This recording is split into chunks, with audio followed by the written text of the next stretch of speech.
सिद्धियों की पराकाष्ठा थी। योग दर्शन में जो विभूतिपाद आचार्य जी, वो योगी आप जो जानते हैं विद्वान के विभूतिपाद क्या, उसके अंदर क्या आम जनता नहीं जानती कि संतों के पास क्या होता है।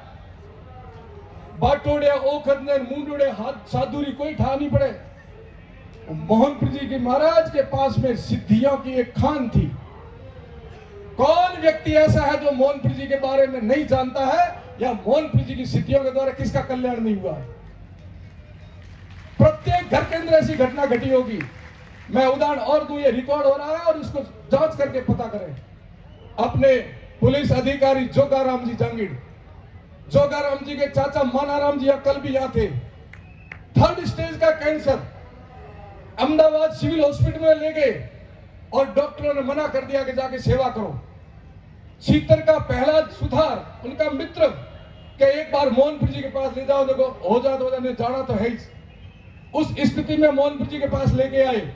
बाप जी 2 रूप रखते थे, एक बाल जैसा और एक विकराल भैरू जैसा। अब आम आदमी के बाप जी तो मैं काला हो गया, काला ये करे, वो आप नहीं जानते कि मोहनपुर जी कौन सी विद्या कर रहे थे। उस समय वो भैरू के रूप में रहते थे, क्योंकि भैरू की साधना की आज मुझे कुछ उनको से सामाजिक सार्वजनिक करनी पड़ रही है बातें। मोहनपुर जी महाराज साधु कैसे बने। मोहनपुर जी महाराज जब जन्मे थे तो बाल साध हो ना, बच्चा रोता है, 2 दिन तक रोते रहे, चुप नहीं हुए।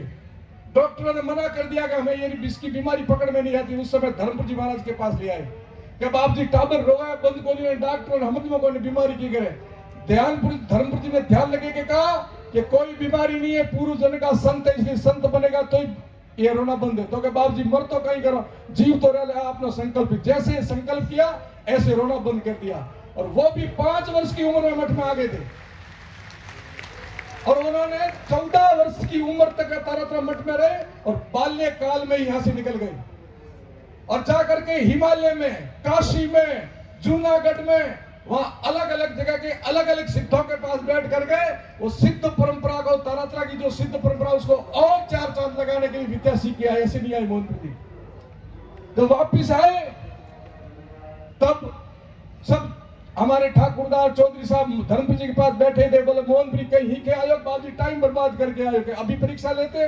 धर्मपुर जी ने कहा, जगरामपुर जी साक्षी है, ये घटना हमें गुरु परंपरा से सुनी, मैं नहीं था उस समय, परंतु मोहनपुर जी बाबू जी ने जरूर बताई हमारे मठ की इतिहास क्या है। उन्होंने कहा कि एक घोड़ा इतना बदमाश था जिसके आगे दीवार, पीछे चारों तरफ बांध रखा था और दीवार के अंदर एक बारी, उसी के अंदर से दाना और पानी डालते थे, घोड़े को कोई हाथ नहीं लगा सकता था क्योंकि इतना बदमाश था। और क्या मोहन जा उस घोड़े को पानी पिला का, बाकी घोड़ों को सबको कुएं पर ले जाते थे आधा किलोमीटर दूर। मोहनपुर जी बाप जी गए और उस घोड़े को, जैसे सामान्य घोड़ा था, जैसे खोला और घोड़ा भेड़ की तरह पीछे पीछे चला आ रहा, तब ऊपर माड़िए पर बैठे थे धर्मपुर जी बोले कि मोहनपुर जी कहीं क्या है, देख लो मैं है कि नहीं है। ये सिद्धि का प्रमाण पहला मोहनपुर जी ने दिया। ज्यादा दूर की बात नहीं करूंगा, संवत 2023, मेरा तो जन्म भी नहीं हुआ था। ये सोड़ियार गांव बिल्कुल पास में तारातरा में अकालधार यहां जमाना था। बाप जी गाय लेके आए। हमारे पहले सरपंच मेघवाल, क्या नाम बाप जी, जगरामपुर जी, चुग्गाराम मेघवाल, हरदार नाई और 1-2 ग्वाले साथ में यहाँ आए। एक यहाँ बैठे होंगे, उनके परिवार वाले भी बैठे होंगे। उनका जो अखड़ था उसमें गाय लेके चले गए। किसान को अपना घास प्यारा होता है, उसने उन ग्वालों को गालियां निकालनी शुरू कर दी, यार भगड़ा भेड़ा और मारो खेत चराओ और ठोकी गालियां। वो दुखी तो थे, परेशान थे। गाय चराते चराते गए मोहनपुर जी बाप जी के पास कि बाप जी चौधरी मोहन गाय गाला दे, मोहन थारी गाय कौन थारी थी, अलग बीजे कौन। बाप जी बोले कि शांति राखो, चौधरी हेणो गड़िया पगड़ी आवेला। ये कुछ बातें ऐसी है जिनको हमें पूरे विश्व पटल पर ले जानी चाहिए कि हमारी परंपरा में कौन कौन सी विद्याएं हैं।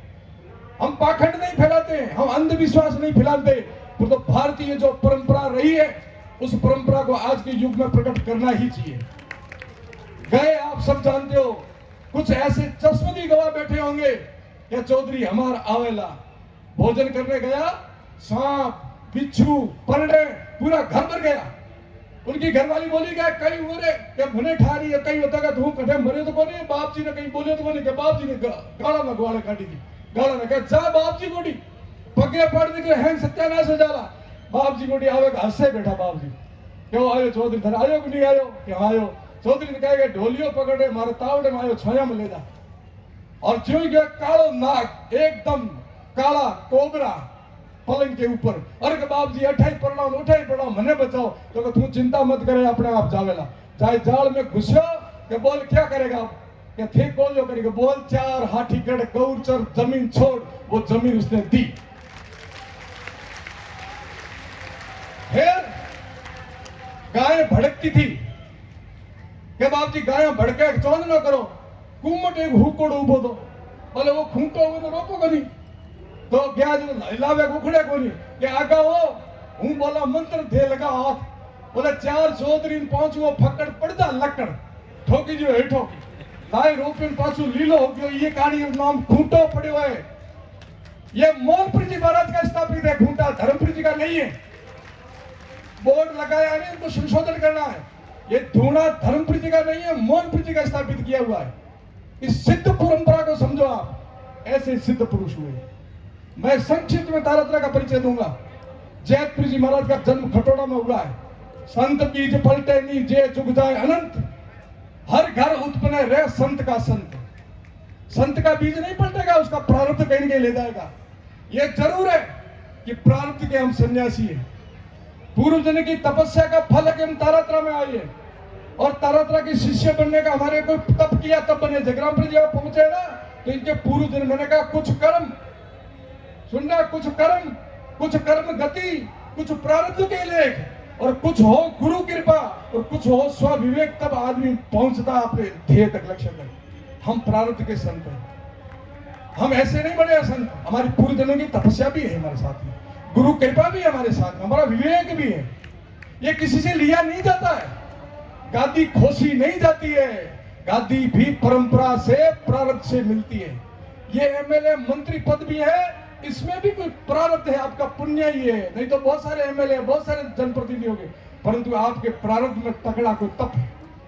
मैं जैतपुर जी बाप जी की बात कर रहा था। इतने सज्जन बैठे हैं तारात्रा का इतिहास बचाना मेरा कर्तव्य बनता है। क्या है तारात्रा? जैतपुर जी महाराज ने जन्म खटोड़ा में थोड़ी परिवार में लिया था परंतु वो थोड़ी परिवार में जन्म भले लिया हो वो दिव्य आत्मा थी कि संत की जात नहीं होती है। दुर्भाग्य ये एक और नई विकृति आ रही है हमारे समाज में सनातन धर्म में कि हम देवताओं को और साधुओं को भी जाति में ला करके समाप्त कर रहे हैं। देवता सार्वभौमिक होते हैं। देवता सबके होते हैं। सब जगह ऐसे संत भी सबका होता है और सब जगह का होता है। जैतपुर जी महाराज ने वहां जन्म लिया और उनके प्रारब्ध ने खींचा चौटन आकर के चौटन महाराज के तीसरी पीढ़ी में जुगतपुर जी महाराज हुए। डूंगरपुर जी की परंपरा में उनके वो शिष्य बने। वहां गुरु का आशीर्वाद लेकर के तारात्रा गोमरख धाम आए और गोमरख धाम के अंदर पहाड़ के अंदर तपस्या की। उस तपस्या के बल पर वहां का एक सुषुप्त अवस्था का एक दिव्य अवस्था में जिसको अपन कहते हैं आभा मंडल में जो विचरण करने वाले योगी है गोम ऋषि ने दर्शन दिए और गोम ऋषि ने कहा आप और हम दोनों मित्र संत हैं। मैंने योग बल पर शरीर को रखा है। आपने जब भी जन्म लिया संत बन के भजन किया है इसलिए आपका धूना पास में वहां जाओ कि बताओ मेरा धूना कहाँ है। चूंकि यहाँ के थे नहीं इसलिए उनको पता नहीं था। नागौर के थे। कहा यहाँ से पूर्व दिशा में जाना। ये रानी गांव के लोग बैठे हैं जागीरदारों का वहां गायों के बाड़े थे तारात्रा मठे के गायों के बाड़े है। गायों के बाड़े में बछड़ों का बाड़ा बछड़ों के बाड़े में खेचड़िया छोटा समी का पेड़ उस पर नैजने उससे 2.5 कदम दक्षिण दिशा में नाप करके खोदते जाना। आप हताश और निराश मत होना विश्वास रखना भले 50 फीट खोदना पड़े तो भी खोदना और चेतन धुना मिलेगा तो विश्वास करना अपना आदि अनादि धुना आपका वहां है। ऋषि गए दूसरे दिन उपस्थिति हुई भक्तों को लेके आए वही बाड़े वो बछड़ों का बाड़ा वो खेजड़िया 2.5 कदम नापा खोदो तकरीबन 30 फुट के आसपास खोदा तो वो चेतन धुना प्रकट हुआ। ये तारात्रा मठ की स्थापना का रहस्य है। और वह सिद्ध पुरुष केवल अपने भजन के लिए नहीं उसने परमार्थ किया क्योंकि हमारी संतों की जीवन यही है सरवर तरवर संत जन चारों धारी देह परमार्थ के लिए। उन्होंने अपने भजन से अपना ही कल्याण नहीं किया। और मैं आप सबसे निवेदन करना चाहता हूं कुछ बातें आपके मानव मस्तिष्क में रहनी चाहिए क्योंकि हमारी परंपरा की है हमारे इतिहास की हमारी धर्म की है। तारात्रा नाम का विश्लेषण करो। वो संत वो संत जो लोगों को तारा और फिर स्वयं गिर गया, इसलिए इस गांव का नाम तारातरा है। ये जैतपुर जी महाराज की कृपा से तारातरा नाम पड़ा है। उस सिद्ध योगी ने जीवन समाधि ली है, जीवन समाधि है जैतपुर जी की। और एक सिद्धि लोक कल्याण के लिए छोड़ के गए। विज्ञान माने या ना माने, हमें कोई मनाने की जरूरत नहीं है। चाहे आज के सेकुलरवाद वाले, आज के तर्क बुद्धि वाले माने या नहीं माने, हमें कोई मनाने की जरूरत नहीं है। एक सिद्धि है, पागल कुत्ते का काटा हुआ तारातरा मठ में कोई भी आएगा और वहां भोग का टुकड़ा देंगे तो उसके बाद रेबीज नहीं होगा। प्रमाण है कि नहीं? हाथ खड़े करके बताओ, ये प्रमाण है, देख लो। वो सिद्धि है आज दिन तक कि तारातरा मठ के अंदर कोई पागल कुत्ते का काटा है फिर पागल नहीं होगा। और जीव समाधि। दूसरे नंबर के श्यामपुर जी बाप जी हुए। श्यामपुर जी बाप जी बीकानेर राज परिवार से थे, पूज्य सिद्ध जी पधारे हैं। श्यामपुर जी बाप जी जैतपुर जी के शिष्य बने। आकोड़ा गांव के अंदर एक जवान बीमार था, दवाई लगी नहीं, हताश होकर के बाप जी के पास आए और बाप जी को ले गए, धूप कराएंगे, रात बाप जी को घर रखेंगे। बाप जी सायंकालीन चाय पानी कर रहे थे और वो जवान खत्म हो गया। हताश निराशा होगी, रोना धोना शुरू कर दिया। बाप जी ने कहा नहीं, अब मैं भगवान को याद करूं, मेरे आने के बाद गया, अब मेरी लाज रखेगा सामरिया। संकल्प करके कहा कि ये जीवित होगा, मेरी उम्र इसको लगे, पर तू एक काम करना, इसकी पहली संतान उसको वापस मठ में चढ़ाना। संकल्प करके उसको जीवित किया। बाप जी ने समाधि ली है दूसरे नंबर के मैन जी, और उनकी संतान उनको मठ में चढ़ाया। उनका आमपुरी जी नाम है, कभी जाओ दर्शन करो तो मोहनपुर जी महाराज के मंदिर के पास में पीले पत्थर के ऊपर लिखा हुआ आमपुरी जी। ये दूसरे नंबर के। तीसरे नंबर के विजयपुर जी महाराज हमारे लीलसर में जन्म लिया, जो सिद्ध जी बैठे इनके परिवार में से जन्म लिया। और उच्च कोटि के योगी जो हिमालय की कंदराओं में तपस्या करने वाले सिद्ध थे, उस परंपरा के इस रेगिस्तान में तपस्या करने वाले कोई संत उस युग में थे तो विजयपुर जी बाप जी थे। और उनके मैं 2 संस्मरण सुनाऊंगा आपको। पहला संस्मरण बीकानेर के लोगों का, श्यामपुर जी बाप जी के कारण हमारे मठ में जुड़ा हुआ। बीकानेर का एक महाजन परिवार यहाँ आया, उसकी 7 पुत्रियां थी। यह आशा लेके आया कि मेरा लड़का होगा। छोटी बच्ची उसकी गोद में थी, कपड़े ऐसे पहन रखे थे पता नहीं चलेगा लड़का है कि लड़की है। उस बेटी को अपनी माँ के पास जाना, हमारे यहाँ माँ को बाई कहते हैं, बहन को भी बाई कहते हैं। सेठ ने अपना अग्रिम दिमाग लगाया, वो बार बार बोली बाई बाई, तो उसने मुंह पर हाथ दे दिया।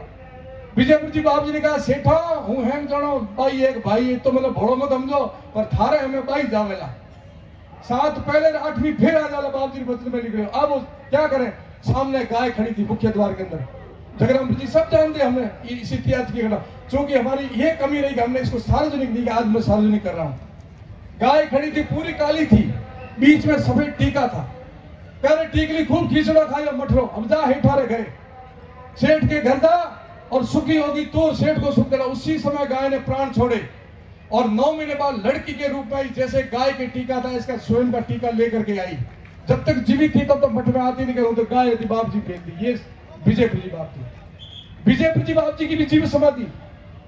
और इस अलौकिक घटना के साथ जीव समाधि, किसी को शंका हुई कि विजयपुर बाप जी ने सही छोड़ दिया, सब संतों को बुलाया जैसे आज बुलाया। तिथि 6 महीने पहले तय की और कहा कि मैं समाधि लूंगा, उससे पहले संतों को भोजन कराऊं। एक संत को शंका हो गई और उसने कहा बाप जी ने समाधि ले ली, पहले भोजन नहीं करेंगे, पहले बाप जी को समाधि दो फिर हम भोजन करेंगे। भगत आप जैसे गए कि बाप जी संत भोजन नहीं कर रहे, बोले क्यों? का उसका नाम ले लिया, फलाने संत ने कहा बाप जी ने समाधि ले ली। मुझे नहीं कहना चाहिए, बाप जी ने कहा कि माला हाथ में लूंगा, 108 मन के जप करके जैसे सुमेरु पर मेरा अंगुष्ठ आएगा ऐसे माला छूटेगी, मैं ब्रह्मांड से प्राण निकालूंगा। ऐसे विजयपुर जी ने समाधि ली। चौथे नंबर के तेजपुर जी बाप जी, 5 लाख सिद्धांत जो सिद्ध जी आए, इनके पास ब्राह्मण परिवार में जन्म लिया और यहाँ आकर के संत बने। प्रौढ़ अवस्था में आए थे, साथ में भाई चेतनपुर जी आए थे। लोगों की दृष्टि अलग थी, चर्चाएं अलग करते थे।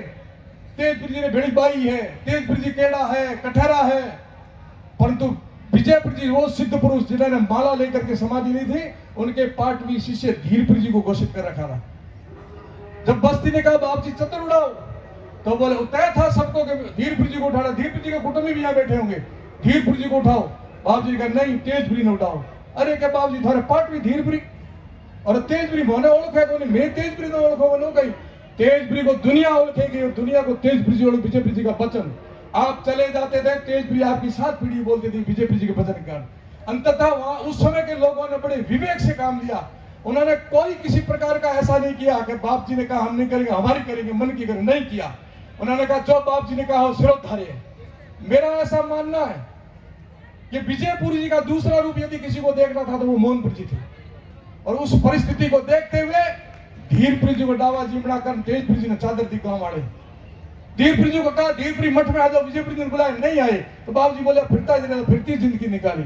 वो सिद्ध पुरुष विजयपुरी जी महाराज तेजपुरी जी को गादी दे के गए और तेजपुरी जी ने वो तारात्रा का काम किया जो तारात्रा को इतिहास में लाके सामने खड़ा किया। वो तेजपुरी जी महाराज थे। और तेजपुरी जी महाराज ने क्या किया, हो सकता है उनके परिवार के यहाँ बैठे उमाराम सिया के कोई परिवार के हो तो हाथ खड़े करो, है कोई सेवा में लगे होंगे पास में। ये सरपंच तो खड़े ही हमारे, सरपंच खड़े, उधर को उधर वो हाथ खड़े, ये इधर आगे आओ, सरपंच आगे आओ। आपके ताऊ जी लगते थे या दादाजी लगते थे? दादाजी लगते थे। इनके दादाजी उमाराम जी, सुनना है प्रमाण के साथ कह रहा हूं आचार्य जी, इनके दादाजी उमाराम जी बहुत गांव के सेवा भावी आदमी थे, हर व्यक्ति के लिए तैयार होते थे। परंतु कुछ ऐसी घटनी बीमारी हो गई और शरीर छूट गया। बाप जी घोड़ी चढ़ करके रानीगांव खेत से वापिस मठ आ रहे थे। उमाराम जी की ढाणी रास्ते में थी, शाम का समय था। उमाराम जी को अंतिम क्रिया के लिए तैयारियां, माता मैंने रोना शुरू किया और बाप जी घोड़ी लेके गेट पर चले गए। बोले क्यों वो उमर घर में क्यों रोए? देखे तो उमर पड़ा, बोले कहीं वो रहे। बाप जी के उमो क्या रहा? नहीं गजब हो गया, उमर हमारी उम्र था। उमे को जीवित करके तेजपुरी जी ने समाधि ले ली, ये तेजपुरी जी ने किया।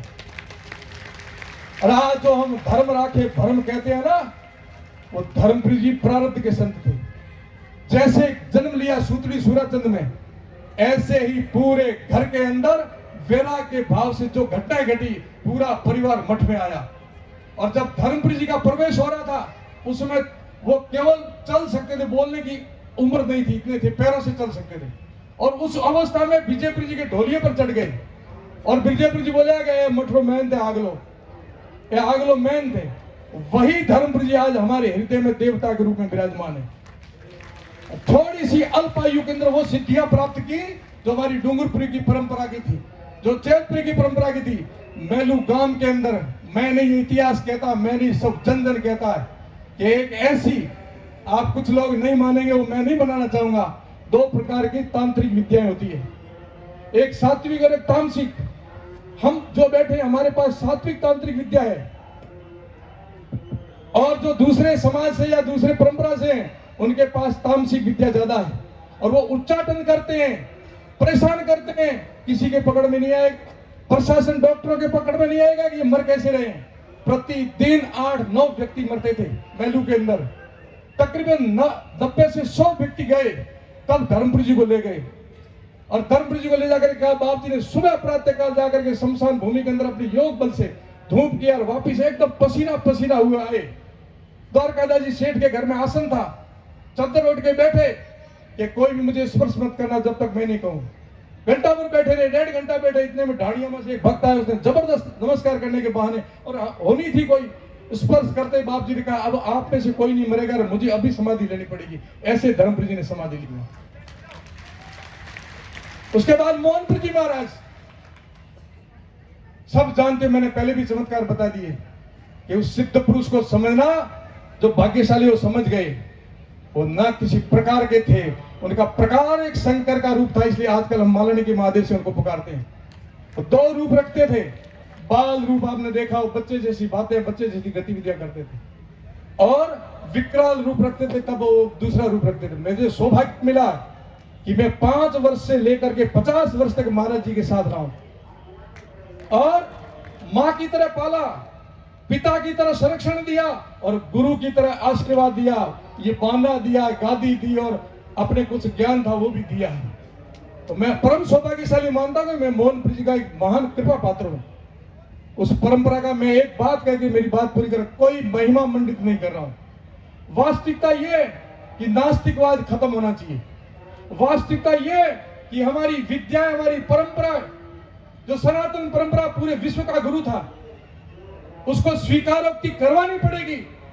हम महान हैं, हम श्रेष्ठ हैं, इसमें कोई दो राय नहीं है, परंतु हमें स्वीकार करना पड़ेगा कि हमारा धर्म श्रेष्ठ है, हमारे संस्कार श्रेष्ठ हैं, हमारे संत श्रेष्ठ हैं। हमारी परंपराएं श्रेष्ठ है, ये घरों में से निकलनी नहीं चाहिए। ये हमारी पीड़ा है, ये हमारा जन्म सिद्ध अधिकार भी है और ये हमारा काम भी है। अंत में एक बात स्पष्टीकरण करूंगा। मैं आया अध्ययन करने के लिए, बालकाल में रहा। मुझे जगरामपुर जी का पूर्ण रूप से संरक्षण मिला। बाल्यकाल में बाप जी इतना नहीं संभाल पाते थे जितना जगरामपुर जी संभालते थे। मेरे खाने पीने की, कपड़े की जो वहां शुल्क होता था, आचार्य जी विराजे हैं उस समय भेजा। आचार्य जी एक संस्मरण में जरूर सुनाना चाहूंगा आपके चरणों में। मेरा एक बार क्या हुआ, हरि जी, मैं खेल में बहुत अव्वल था, पढ़ाई में अव्वल था, यूनिवर्सिटी में भी। आचार्य जी विराजे, मेरे 99.99% व्याकरण में नंबर आए, आधा प्रतिशत कटा। मैंने आचार्य जी से झगड़ा किया, मेरा आधा नंबर क्यों पटा, वापिस कॉपियां चेक कराओ। आचार्य जी बोले क्यों माथो खाओ, मेरे काटे आधे नंबर है, छोड़ा ना। मेरे गुरु कृपा से खेल में मैं 19 फीट लंबी, 6 फीट हाई जंप, मेरे प्रमाण मेरे गुरु जी, उनके सामने सत्य ही बोलूंगा। गुरुकुल झज्जर वो गुरुकुल था जो एक क्रांतिकारी ने स्थापित किया था। आचार्य भगवान देव उनका नाम था। भगत सिंह जी के मित्र थे। भगत सिंह खत्री जाति चौधरी और जाटा मोती उस गोद से थे। भगत सिंह जी को फांसी हो गई, ये भूमिगत हो गए। बाल विवाह किया हुआ था। उस माता जी को भी जाकर के कह दिया कि मैं गृहस्थ आश्रम नहीं करूंगा, मैं देश की सेवा करूंगा, इसलिए मैं संत बनूंगा। आपकी मर्जी पड़े दूसरी शादी कर सकते हो। उस माता जी ने भी कहा मैं आपके लिए साधना करूंगी और ता उम्र आपका जीवन सफल हो, इसके लिए मैं भी ब्रह्मचारी रहकर के भजन करूंगी। उस सन्यासी के चरणों में रहकर के मुझे विद्या प्राप्त करने का सौभाग्य मिला। और वो जीवन में 12 महीने में श्रावणी पर संकल्प करवाते थे। कौन से ऐसे विद्यार्थी है जो राष्ट्र सेवा के लिए आगे। मैं अकेला नहीं पढ़ता था, पूरे देश के प्रत्येक प्रदेशों के विद्यार्थी पढ़ते थे, विद्यार्थी विदेशों के भी पढ़ते थे। पर मेरे ऊपर मोहनप्री की कृपा थी। पूछिए आचार्य जी को, किसी एक नियम को भी मैंने कभी खंडित किया हो गुरुकुल के, और आदर्श विद्यार्थी के रूप में एक बार भी मुझे प्रताड़ना नहीं मिली, दंड नहीं मिला, सजा नहीं मिली। इतना सख्त गुरुकुल है कि पेशाब करने के लिए हमें 6 मिनट मिलते थे 2 पीरियड के बाद में। 6 मिनट में यदि वापस नहीं पहुंचे हो तो पूरा पीरियड खड़े रहकर पढ़ोगे। मैंने वो भी नहीं तोड़ा। मुझे देख करके घड़ी मिला सकते थे कि किस समय कौन सी दिनचर्या करनी है। और मैं ये निवेदन करूं कि मेरे अंदर सेवा का भाव शुरू से था, सेवा का भाव शुरू से था, मैं किसी के काम आ जाऊं। आचार्य जी विराजे उस महाविद्यालय का भी आप जैसे छात्र नेता रहे, मैं जब तक रहा मैं ही रहा। चुनाव के माध्यम से नहीं, सर्वसम्मति से यही रहेगा हमारा छात्र नेता। मैं घटना एक दूसरी बताना चाहता हूं। जब परीक्षा का परिणाम आना था और वहां 48 दूसरे गुरुकुल हमारे केंद्र में पूरे भारत के परीक्षा देने आते थे, मैत्री मैच था। हमारे जगरामपुर जी है ना, कुश्ती में भारत केसरी से कुश्ती लड़े थे, एशियाड चैंपियन के साथ लड़े थे। आचार्य विजयपाल जी है ना, ये 2 गाड़ियों को ऐसे पकड़ के खड़ी करते हैं। एक जीप को ऐसे पकड़ा और एक जीप को ऐसे पकड़ा, बस खड़े रहो, गाड़ियां नहीं जाएगी। बड़ी बड़ी सांकड़ जो भैंस बांधते पाटे, उनको ऐसे तोड़ते हैं जगरामपुर जी और आचार्य जी। वो गुरुकुल ने हमें केवल शास्त्र नहीं, शस्त्रों का भी ज्ञान दिया। केवल मन से नहीं, शारीरिक, आध्यात्मिक और मानसिक हमारा विकास करा इन आचार्य ने किया है। हम तपे हैं उनके कोख में। उस आचार्य ओम नंद जी सरस्वती, उनका आशीर्वाद, मोहन जी का आशीर्वाद, इनका संरक्षण। आचार्य जी ने संकल्प लिया, विजयपाल जी, उन्होंने स्वामी भगवान देव जी जिनका पूर्व नाम था, आचार्य ओमानंद जी का व्रत में एक बार संकल्प था, कौन ऐसा विद्यार्थी जो राष्ट्र और धर्म के लिए अपने जीवन को समर्पित करता। मैं खड़ा हुआ था। मैंने कहा मैं तो वैसे ही सन्यासी हूं, पर मैं राष्ट्र धर्म की जितनी मेरे से सेवा बनेगी इतनी करूंगा। जिस माध्यम से मुझे मिलेगी। मुझे सीआईडी बना करके पाकिस्तान में भेजोगे ना तो भी मैं धर्म का प्रचार करूंगा। मुझे पोखरण में भेजोगे ना तो भी मैं धर्म के लिए गया हूं, राष्ट्र के लिए गया हूं। चुनौती स्वीकार करना सामान्य बात नहीं है मेरे जैसे संत के लिए। संत परंपरा, तारतला मठ की परंपरा, महंत गद्दी, कितना मुझे झेलना पड़ता है राजनीतिक जीवन में। क्या मान अपमान, हानि, लाभ, सुख दुख। क्यों एमएलए बनना था तो मैं यही लड़ लेता, कहीं यही लड़ लेता। पोकड़ क्यों भेजदार क्यों गया, मैं गया नहीं, ले जाया गया होगा शायद। केवल उद्देश्य यह था जो ओमानंद जी ने संकल्प दिलाया था, राष्ट्र और धर्म के लिए आप क्या करोगे। तो मैंने कहा जो आप बताओगे उस पर चलेंगे। इसलिए स्वामी ओमानंद जी पीछे आए हमारे लेने के लिए कि तू योग्य शिष्य वापिस चल संस्था में। मैंने कहा नहीं, जननी जन्मभूमि स्वर्गादपि गरीयसी, मेरे क्षेत्र में कौन करेगा, मुझे वापस वहां जाने की इजाजत है। इसलिए यहाँ आया। मैं एक संस्मरण सुनाना चाहता हूं। मेरा ये हाथ यहां से टूटा हुआ है और ये कबड्डी में टूटा था। कबड्डी में मैं यहां से इतनी दूरी पर 6 फीट कूदता था। उन व्यक्तियों के सामने कहता हूं जो मेरे गुरु और गवाह है। मुझे लंबी दौड़ नहीं लगानी पड़ती, मैं पीछे से ऐसे कूदता था, ऐसे सामने से नहीं। कबड्डी की टीम बनाई, गुरुकुल झज्जर की टीम का मैं कप्तान था और 48 गुरुकुलों की एक टीम बनाई। मेरे अंदर उस समय किशोर अवस्था थी, होता अहंकार। मैंने कहा इनको पता नहीं मैं कितना कूदता हूं। मैंने पहली रेड डाली। मैंने कहा इनको मैं प्रलोभन दूंगा, मैं लास्ट लाइन जाऊंगा तो जरूर टच लाइन पर आएंगे। वही हुआ, मैं लास्ट लाइन गया, 7 खिलाड़ी ऐसे आए। मेरी योजना थी मैं ऊपर से कूदूंगा, 3-4 के हाथ लगा के टच लाइन करूंगा। जैसे मैं कूदा, उन्होंने चैन बना करके हाथ ऊपर कर दिए। हाथ ऊपर करते मेरा पैर फंसा, मैं गिरा, मेरा ये हाथ यहां से टूटा। चू तक नहीं हुई, आचार्य जी ने कहा हाथ तो टूट गया। मैंने कोई बात आउट कितने हुई है बताओ, 3 तो कर दिए। मैंने कहा ठीक है, मेरा काम हो गया। बाप जी को पता चला, हाथ तोड़वा लिया। लाओ के वापिस जगराम जी को भेजा के, लाओ उसको वापिस लाओ। मुझे ले आई वापिस। और बाप जी उस समय भैरू रूप में थे। बोले मैं गुरुकुल कौन जाना, हाथ तोड़ा, पढ़ाई करनी छोड़ दी, खेले घणो है, रोक दिया। अब क्या करें। अब नाड़ी टूटे, नशे टूटे, उनके साथ उठना हुए। मेरे जितेंद्र जी बैठे साथ में, बार खड़े हो ऊपर आ जाओ मंच पर। इनको मैं लेके गया गुरुकुल में। ये अपने मेलू जन्म में, इनका जन्म है सान परिवार में। और एक सुयोग्य बनकर हमारी गौशाला पूरी जितेंद्र जी संभाले, ये भी इनके स्नातक है। तो लाए तो मैं चुपके से वापिस गुरुकुल गया। ये आचार्य जी बैठे, चुपके से गुरुकुल गया। भोजन शुल्क मांगा गया कि भोजन शुल्क जमा करो। किससे मांगे, क्योंकि चोरी से गया, बाप जी से मांग नहीं सकता, जगराम जी को कह नहीं सकता।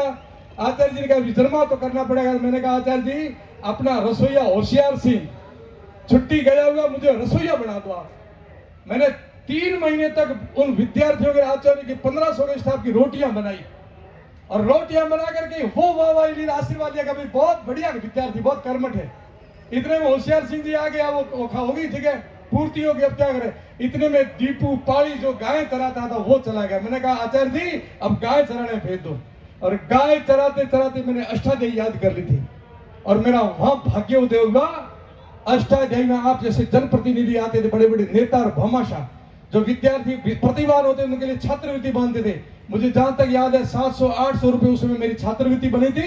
वो मैं अकेला नहीं, सभी विद्यार्थियों को देता था। जो गरीब परिवार से अध्ययन करते हैं उनको देता था। घी दूध सारा मेरा आचार्य जी ने निःशुल्क किया। ऐसी विद्या जन करके यहाँ आया हूँ, आपका आशीर्वाद लेके आया हूँ। मोहनप्रीत जी की कृपा पात्र है। केवल जीवन का उद्देश्य यही है, इदम राष्ट्र इदम न मम। न पद की भूख है, न पैसे की भूख है। एक ही चाहना है कि कहीं न कहीं ये शरीर काम आ जाए। दर्द और पीड़ा हुई। मैं जब निकला भारत भ्रमण करने के लिए, एक बार पूरा भारत भ्रमण करूंगा और उसके बाद में जाकर के अपना काम करूंगा।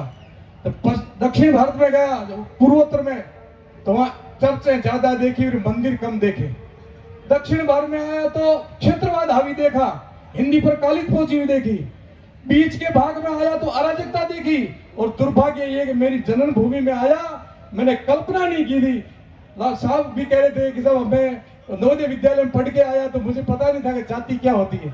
ऐसे गुरुकुल से पढ़ के हम लोग आए तो हमें यही पता नहीं थी जातियां अलग होती है क्या। और जब यहाँ आके देखा तो सबसे ज्यादा झटका लगा, थारी जात की है। पहला प्रश्न यही उठता है कि तेरी जात क्या है। अरे हमने तो जात को खत्म कर दिया। आपकी जातों को भी हम ये नहीं कहते, आपकी जातों का सम्मान करते हैं, परंतु दूसरी जात का बहिष्कार या उसके तिरस्कार नहीं करना, ये भी आपको उपदेश देते हैं। आकर के वो काम करने का मैंने बीड़ा उठाया था गुरुजी मोहन जी के सामने। तारातला मठ वो परंपरा का प्राचीन मठ है और ऐतिहासिक मठ है, कोई सामान्य नहीं है। परंतु आप जाओगे वहां अंदर तो भोजन के लिए आपको कोई नहीं पूछेगा कि यहाँ कौन भोजन कराने वाला और कौन करने वाला। सबको एक साथ भोजन कराते हैं। राजनीतिक दृष्टि से नहीं, नेता दृष्टि से नहीं, केवल मेरे उद्देश्य की पूर्ति के लिए कि मेरा कर्तव्य बनता है, मेरा धर्म बनता है।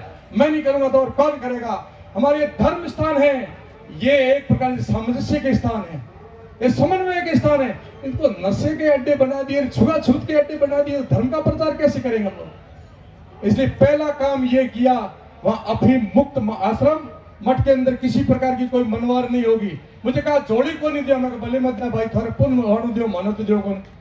वो जोड़ियां दे रही है बिना अफीम की। अगर 30 त्योहार होली अखा तीसरे अमल गलो में हीरो गणो जिमा देखो, अफीम नहीं चलेगा।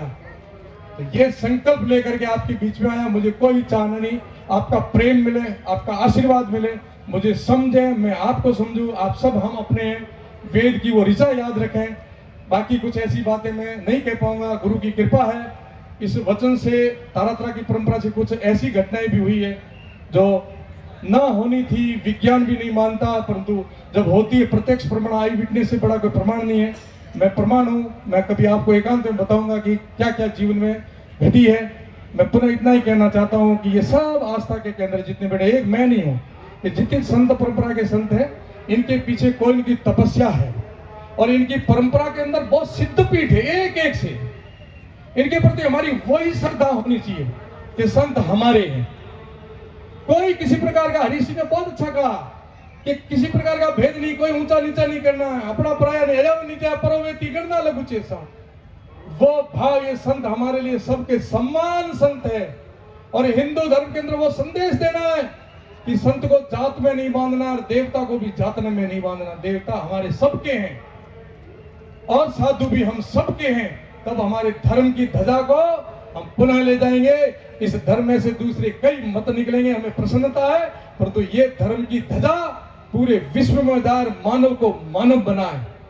संघ के कार्यकर्ता लगे, उनको हृदय से साधुवाद भी दूंगा, क्योंकि वो काम कर रहे हैं पर्दे के पीछे बैठ करके, इसलिए हृदय गदगद होता है। कभी कभी अतिशोक्ति हो जाती, मैंने कह दिया चौथवा अखाड़ा वो मेरे भाव सहज भाव थे, उसको अन्यथा न ले आओ। तो विनोद भाव से हंसी मजाक में कहीं कह दिया था। वास्तव में पर्दे के पीछे जाकर के देखा बाहर तो बेरी रूप पकड़ना पड़े। संघ जो काम कर रहा है राष्ट्र और धर्म के लिए, हम सब लोग जानते हैं। इस भंडारे को सफल करने में, भंडारे को सफल करने की बात कहूंगा, भंडारे को सफल करने के अंदर ये आयोजन हो रहा है। माननीय मंत्री जी, माननीय हरीश जी, 300 स्वयंसेवक आए हुए हैं और किसी प्रकार की चाहना नहीं है और पूरी संपूर्ण जो सुव्यवस्थित व्यवस्था है, इसके लिए मैं कहूंगा एक बार तालियां बजा कर उन्हें अभिवंदन तो करें उनका। और जो व्यक्ति जिला प्रचार के रूप में है, उसका परिचय मैं बताऊंगा, जबकि उन्होंने बहुत मना किया मत बताना। वो 5 बहनों के एक भाई है, 5 बहनों पर इकलौते भाई। डिग्री क्या? BLL, MCOM, LM, LLM और CA होते हुए नौकरी नहीं की उन्होंने। उन्होंने कहा कि मैं जितनी बनेगी मैं समाज और धर्म की सेवा करूंगा, इसलिए उनके लिए भी तालियां बजाना कहूंगा। नंदलाल जी बाबा जी बहुत बुजुर्ग है, संत जैसा वेश रखते हैं, हमारे अंदर बैठ जाते हैं। अल्लाह भेंट पूजा मत देते, मैं कहते मोरा 14 खाने का महामंडलेश्वर लिफाफा ले लिया, दे दिया कहने गरीब ने। ये विषय यो था। कुल मिलाकर के मैं आप सबका सम्मान करता हूं, आप हमारे अपने हैं और उन स्मृतियों में जाएंगे जो राजनीतिक से पहले हमारा जीवन था। आइए हम मिलकर के क्षेत्र के अंदर एक राजनीति से ऊपर उठ करके हमारे क्षेत्र के समाज के बारे में हम लोग एक सकारात्मक भाव के साथ में सम गच्छतम सम बद्धतम सम्मोहनांसी जानतम देवा भागम यथापुर। हम सब लोग अपने अपने जो भी आपके पास भगवान ने दिया, आप IPS हैं, आप जनप्रतिनिधि, मैं एक संत हूँ, हमारे अन्य संत है, हमारे बामाशाह है, हम सब लोग मिलकर क्यों ना एक ऐसी शैक्षणिक संस्थान खड़ी करें जिसके अंदर किसी प्रकार का भेदभाव नहीं हो, जातिवाद का छात्रावास नहीं हो, जातिवाद का विद्यालय नहीं हो। हम लोग मिल करके गए ऐसी रखदा नींव जो हम सबके जीवन का कल्याण करते हैं। अंत में आपको मैं विश्वास दिलाना चाहता हूं कि आपका जो 10 लाख का वो पहला भवन है, वो इस मठ के लिए नींव का पत्थर है। कुंगरे भले कितने खड़े हो जाओ, हम नींव को नहीं भूलेंगे, हम नींव को याद रखेंगे और इसी प्रकार भवन खड़े होते रहेंगे। आप सब भामाशाहों को, सेवकों को और संतों को प्रणाम करते हुए आप सबके लिए मंगल कामना करता हूं कि हमारी सिद्ध परंपरा के संतों की दिव्य शक्तियों की आपके ऊपर कृपा बनी रहे, आप आगे बढ़े, स्वस्थ रहे, मस्त रहे और आपका प्रेम भाव बढ़ता रहे, आप और आगे अच्छे अच्छे काम करें। और थारे लिए देख दूध दाना और पूता फोड़ो। समझ में आया कि नहीं आया? बाबा गुड़ी आशीर्वाद लेने जाओ, ब्याह करे ना बूढ़ियों गुड़ी जात की गए दूध दाना और पूता फोड़ो। पहले तो मना कर नेताजी के थे बात जनसंख्या बढ़ाओ, मैं तो कहला भाई 10 तो टावर करा कम तो बढ़िया है, देश रो विकास करा, नकारात्मक मत करा, ऊर्जावान अच्छा लोग पैदा करा, खूब फलो फूलो आनंद करो और खूब धर्म रो लाभ लो। तन से सेवा करने वाले का तन पवित्र हुआ, मन की सेवा करने वाले का मन पवित्र हुआ और धन से सेवा करने वाले का धन पवित्र हुआ। आप सबका बहुत बहुत आभार, बहुत बहुत धन्यवाद। लगे रहें। जगरामपुर जी का बल ने बढ़ाना, वो गुरु महाराज बढ़ाएंगे जगरामपुर जी का बल। जगरामपुर जी आपका हमारा बल बढ़ाएंगे, ये ध्यान रखना। जगरामपुरी जी का बल कौन बढ़ाएंगे? हम नहीं बढ़ा सकते, वो बढ़ाएंगे। और आपका बल कौन बढ़ाएगा? हमारा कौन बल बढ़ाएगा? जगरामपुरी जी बढ़ाएंगे। बस यही मंगल कामना, आशीर्वाद। बहुत बहुत धन्यवाद। बोलिए भारत